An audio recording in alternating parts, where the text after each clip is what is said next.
Welcome back, YouTubers, to another Q&A with us, the British Fist. Gotcha. This is Q&A number 228. I am Mr. Parkin, Metallica fan number, well, I don't know, like 1,000 and something, because there are lots of bigger Metallica fans than me. And this guy here is NJ. Oh, you didn't know? What's up? Well, we fucking knew it was NJ, didn't we? If you want to ask any questions, comment section below. We're going to dive straight into these questions. John Lee asked us about 6 questions. It's exactly 6, it's a number. What do you think of the tag team division now compared to 5 years ago? Well, the New Day, apparently I'm hearing, is incredibly over and very entertaining, so that's a good thing. But 5 years ago, 2010, I suppose you had the Nexus, you had Santino and Kozlov, and that was really it, wasn't it, for the tag team division in 2010? Maybe Tyson Kidd and Davey Smith's son. That was it. Maybe a bit of Crime Time. So the tag team division has been rubbish for ages. So it's nice that we've got a tag team that can be featured prominently, especially now the Dudley Boyz are coming in.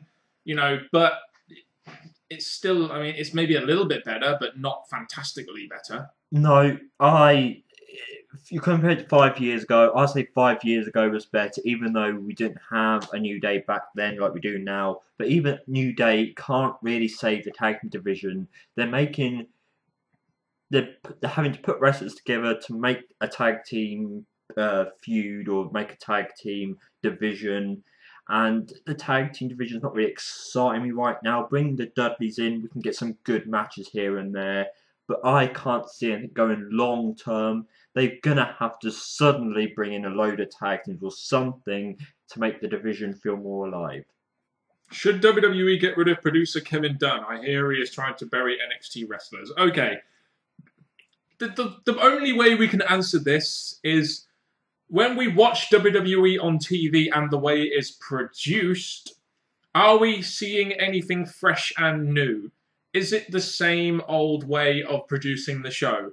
Is this one of the reasons why millions and millions of people have tuned out of the show, over the years? Probably so. Which says to us, let's bring in someone else other than Kevin Dunn who, may actually be in touch with the modern day way of presenting TV, or maybe a modern day way of attracting other casual viewers. So, I mean, that's how you answer it. I mean, it just is. And as for him trying to bury NXT wrestlers, fuck him. As far as, I mean, apparently Vince McMahon really likes Kevin Dunn. Apparently Triple H hates Kevin Dunn. I wonder why. And, you can kind of see that, if that is indeed true, you can kind of see that in the way he is presenting NXT wrestlers on WWE TV. And the kind of pushes they get is kind of stupid. So I think they should in the near future. Not right now, but definitely in the near future when Vince McMahon is, fading away from the company a little bit. Which WWE wrestler do you think needs a character change? This is an interesting one. I mean, right now, you could say someone like a Damian Sandow. Maybe even like a Cody Rhodes. I don't know if the Stardust thing is getting over. Got 2 names. John Cena. We keep saying that from day one. Yeah, that's never going to happen. And the second thing is, let's be a bit more realistic. This is because I feel there's something that's lost connection with the fans, but what? Wade Barrett? Roman Reigns. Oh, Roman. I think he's lost connection with the fans. I think since the WWE tried to do things a year or 2 ago, they've lost connection. So I think Roman Reigns. Something needs to happen to Roman to bring him back. Something, that I do know what you mean. Not necessarily a character change, but a bit of a nuance. Something a little bit different about him. Not a character change, but just change a couple of things up there. I thought you were going to say Bad News Barrett. Not again. He's had too many changes. But I just know you're a Barrett fan. Any more?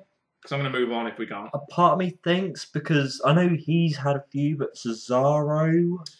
Yeah, but I'm not really sure what kind of character you could give to him, really, apart from great wrestler that loses all the time.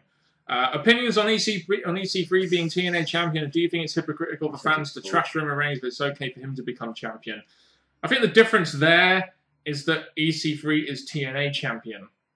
Whereas Roman Reigns, I think people trash Roman Reigns because of the way he's getting to where he is, or the way that they are perceived Whereas EC3 has actually been built up pretty well in TNA and actually kind of deserved to be TNA champion. Just want to get that out of the way. As for EC3 being TNA champion, massive fan of it. I've liked EC3 ever since he came to TNA. So I have no problems with TNA building up someone as their guy and actually finally, even though it's most irrelevant kind of, giving him their main title. I think with EC3, he's had constant one kind of character booking since he's been in TNA. Roman Reigns, they've changed multiple different things to see which works with Roman Reigns, and he's not been the constant big tough guy. He's had little tweaks here, and I think EC3's been booked rightfully as a champion.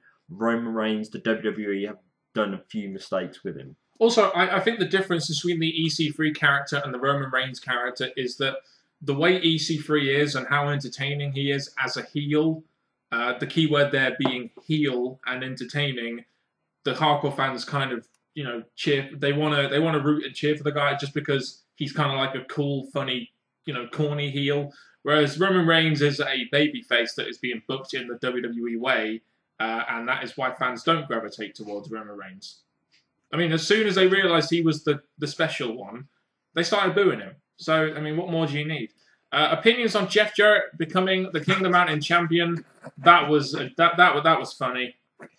The fact that they would have Jeff Jarrett in the main event of one of their pay-per-views and have him win a meaningless title, I have no words for this. I'm back in my company. Give me the belt. Give me the main event. Yeah. Even though now we all know the only reason he came back was because I think TNA wanted his minority stake in the company to be done with, and he wanted a bit of TV exposure in response to that. So no, I mean, was never going to benefit TNA in any way. So my opinions are just what the fuck. With the whole Bruce Jenner thing, what's going on? Do you see the WWE signing a transgender wrestler or athlete to compete in the WWE? Would fans accept it, and would you accept it? Tread carefully.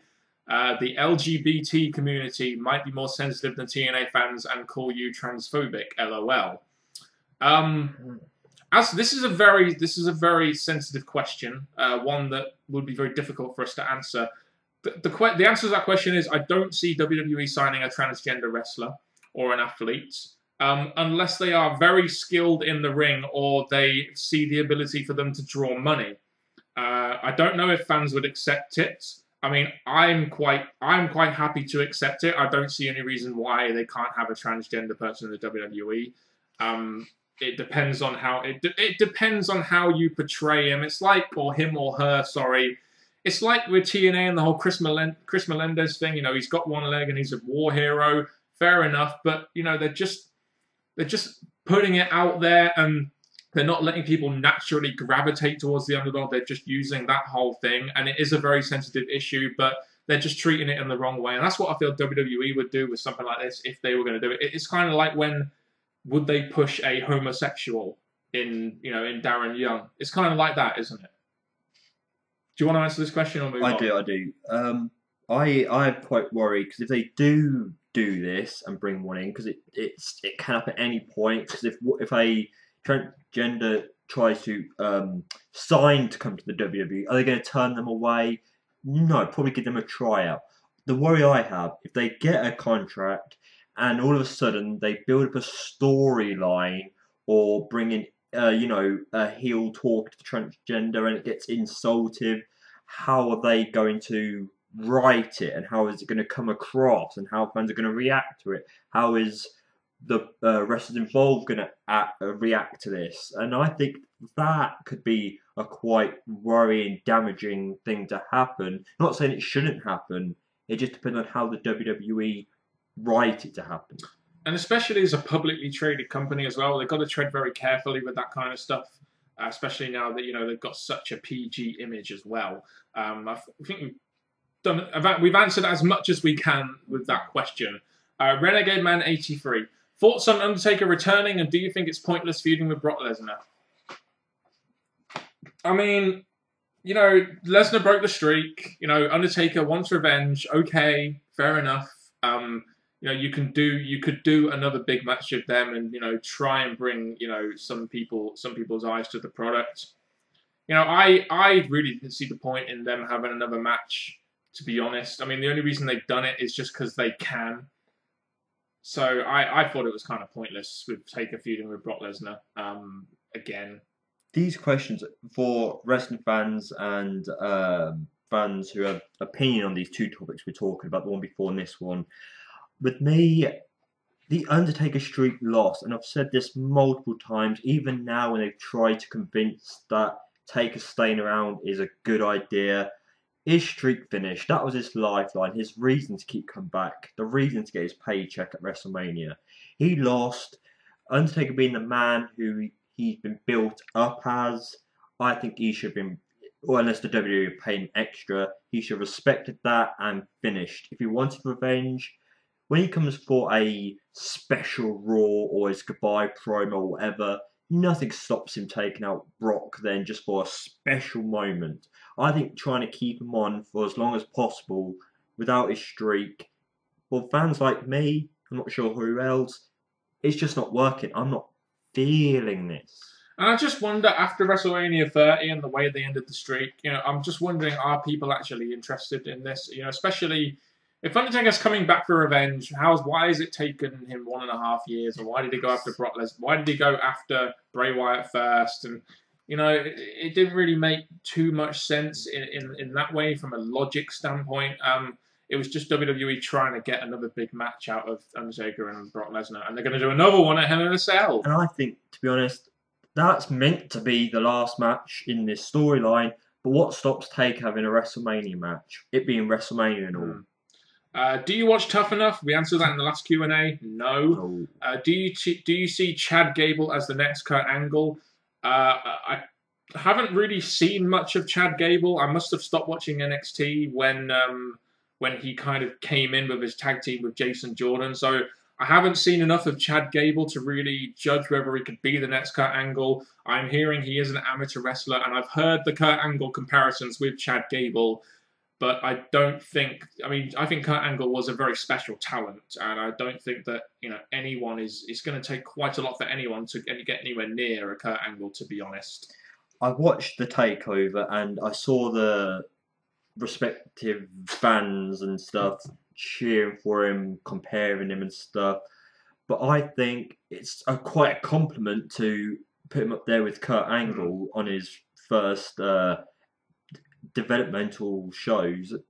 But no, I think he can work his arse off, but Kurt Angle was Kurt Angle, and this is Chad here.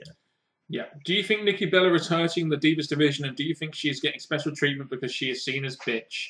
I know exactly what you're going to say, and I will echo it. I just think the writing and everything about the WWE currently and the way it's being portrayed, this fucking Divas revolution is hurting the Divas division, in my opinion. I don't think it's Nikki Bella.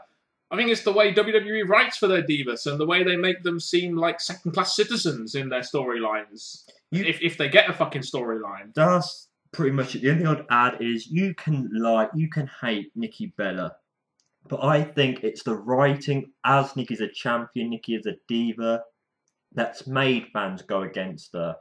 And for Paige to mention on Raw about her being with John Cena and stuff, yada yada yada, trying to add more insult to injury.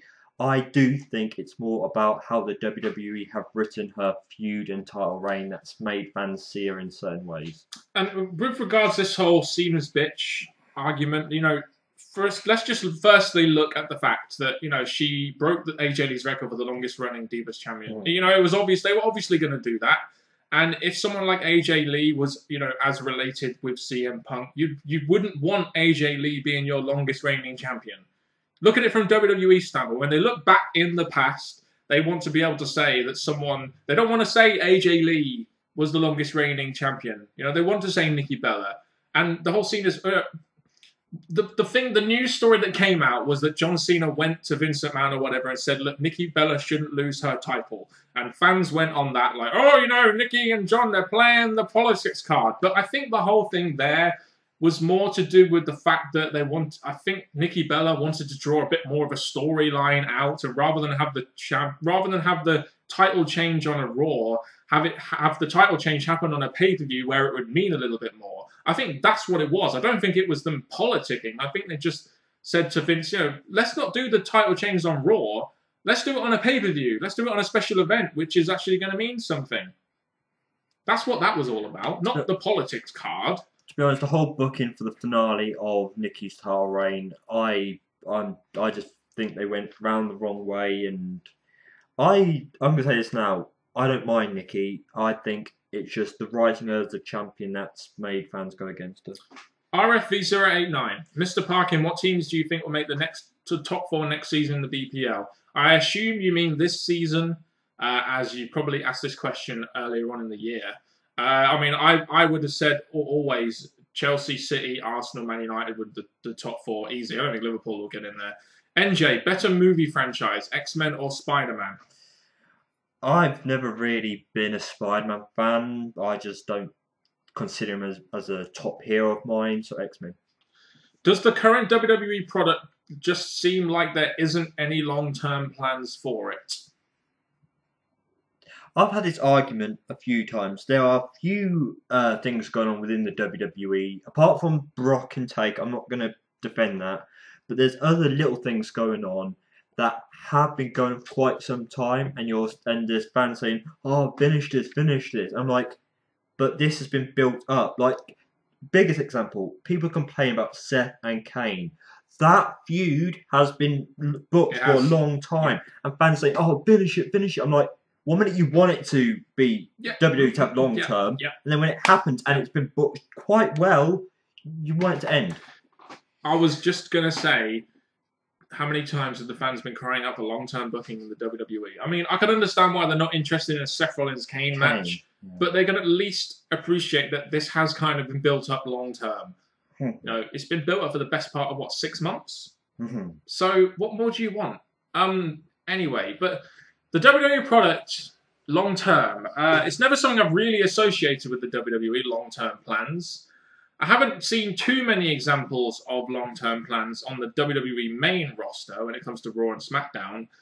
But I think with the WWE product as it is now, you kind of have to look at it in the sense that they want to build up storylines, but they've got to still draw a rating every week. They've got to still satisfy their shareholders. So that's why a lot of storylines get cut short in the WWE, because fans are very fickle and fans don't have very big attention spans anymore with so much else being on TV and the internet being around. So they've got to change things up. It's no excuse for them not having long-term plans, but that's why I think the WWE product has gone from a very long-term company when it was not a publicly traded company to now it being a very short-term related company, on its TV show. Robert Hernandez. If you could, in WWE, push 5 wrestlers and fire 5, who would they be?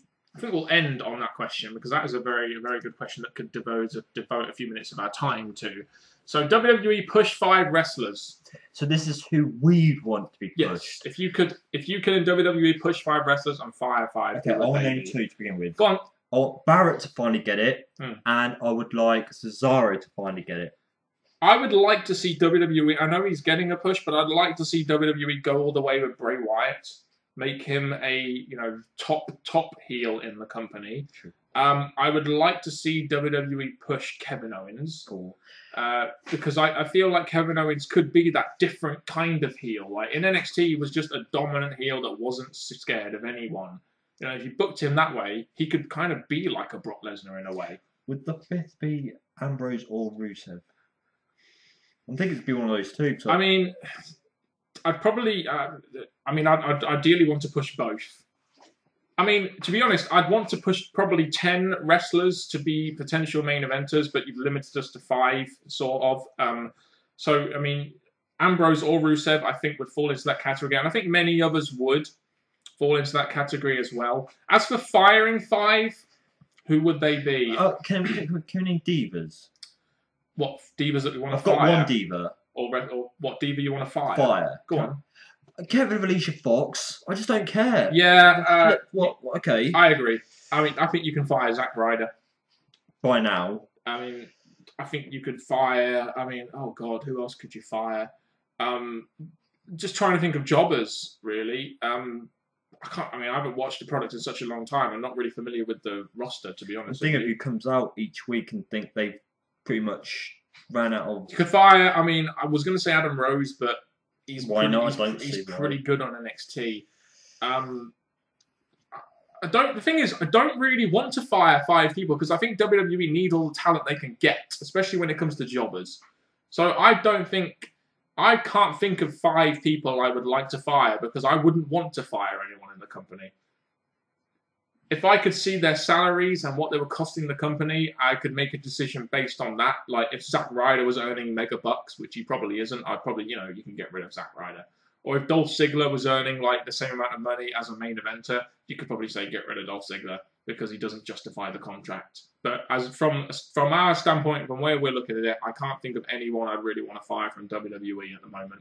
Just because they need all the talent they can get. They've got NXT, they've got Raw, they've got SmackDown, they've got superstars, they've got main event, they've got the WWE Network. They need all the fucking talent they can get at the moment. They really do. But the biggest argument, if I went with the internet, here we go. Kane, Big Show, Mark Henry. It's about time they retired, wasn't it? I wouldn't fire them. No. I'd just let them retire. I don't think you should fire talent like that, to be honest, because they're still named somewhat. You can still use them to a lesser degree than main event, I feel. So I wouldn't even fire them. I would just let them retire on their own terms, to be honest. And to be honest, we've named miniature ones who are pretty much look like they're still active on the WWE roster, but they're not actually on TV helping the company. So we've named those. Indeed. Now that's the end of another Q&A. We hope you enjoyed this one. We're hoping you enjoying these Q&As from us. If you have any comments or if you have any questions, I should say, comment section is the place to put them. This Q&A, the questions we've been getting here, obviously ones that we've been very non-comedic, just straightforward, like the Brock Lesnar, the transgender, and our opinion on firing and hiring. But all I can say, sorry? Alan Sugar? And Dudley up there. So please, please, please keep the questions in the comment section below. Keep this our most active video on our channel. And to next time, YouTubers, from Jesse James, Road Dogg, and Mr. AS. Thank you very much for watching. And goodbye.